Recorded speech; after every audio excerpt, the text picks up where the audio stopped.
24, pero 1 year ko to sa 23, pag 22 matato sa 23, 1 year yun kong na-out na dyan sa field kanan. Tungkol sa maong panglawas ba. Then, karoon na lang July 2024 yung gawas. Totally, ganun, this nakahatag yung tabang na to that time. Sa 23.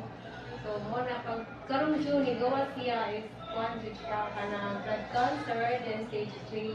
So, ma'am, blood cancer? Yeah, Stage 3? So, severe leukemia. Severe leukemia? Oo, kanya tawag ko na siya karoon mga kung yung matawag is myelofibrosis. Then, nasa sa stage 3. Then, totally, nag-give up na dyan ko through sa drugs. So, wala ko bisang gamay, wala dyan ko nagpaturo therapy drugs.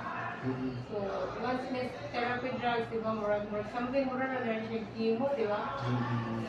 So, wala. Last nga laboratory, wala na ako gi-execute kay planning man nga give up. Kay sa conjure, dili man dyan ko magpa-chemo, so starting naman ko siya, so give up na lagaan. So wala tayo gusto sa tulawas, gawas na nato ang diba secret. Wow, di ba secret stem cell? Ano yung nakatabang niya? Especially na to, siguro sabay na mawala yung cancer patient na stage 3. So dagan dyan na yung pulo, kay sa ako siguro sa una, nakunako ko gamay, or kuhan nilose with ko. Ninayo, niwang. Sa unang sila bakla, kuhan pa to siya. Pero naman ito yung time nga mag-wish ako. Ito nga time pero on and off ba. So, my this karon. True, kuhan, di ba secret stem cell? Wow. Isinis kinuha sa explodiyan. Ipas-pasan din, padula na ba yung... Negative ya ako ang laboratory tanan, pero ano man siya? Pila ka box, ma'am, ang imong nagamit sa Diva? Doon na lang ito sa shape para sa 4 box. 4 box pa lang? Wow, 4 box lang. Leukemia stage 3, cancer. Ang imong intake naman sa per day. Morning. Every morning. Early morning. Oo, kanang hindi pa masudlan tanan yung kung lawas pa o mga food. Wala pa. Yes, kung doon ay ko'y masuryahan ba niyo, pero interesado siya, pwede na ko kontak ninyo, no? Yes, pwede kayo, sir. Kontak ako ni Jingjing niya. Kung pariha sila, kaya na gusto maminaw ba? Yes. Interesado siya. Kapag tayo nga, nagsitag backline ko sa election, dahil natin, nagungit na nila sa kuntiyan.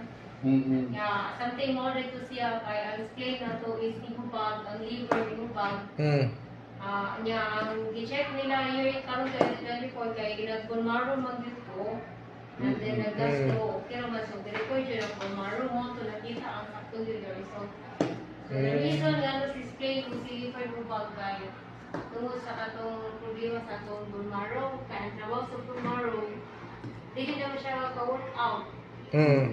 So sayang trabaho sa atong lawas. So si liver o si spleen mo ay trabaho sa bone marrow. So siya nag-enlarge. Now totally from sa karon bro. Wow. Praise the Lord. Magpa-endoscopy, kinina lang ako. Yes, yes, go. Yes, sir. Tanaw ng St. Juan. Hindi ko mo one sachet in morning, evening. Basta Naging time siya. once a day, once day. Okay. Pwede sa twice mo, Twice ka. Kung nakagibating na si Mulawas. Sa kung work kay once a day rin siya pero night time nga may exist dito sa once a day every night. Kaya ang leukemia good cause kay kung may siya pain kaya sa imong mga ano ba?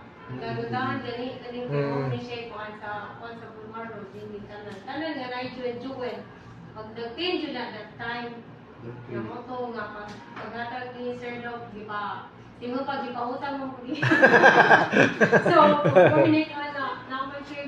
Pero nanay dagang manuslok. So, magana. anak din na siyang cancer. So, moto nga, ako siyang gipuanan, gitikan o sa shape. Then, moto nga, talo sa akong mama, nilagsig mo at that time, pag gumana kong tape, sa mga mama nga, sige ka na lang. Yes. Di ba secret? Nagkamot na lang nga, maka 1,750. Yes.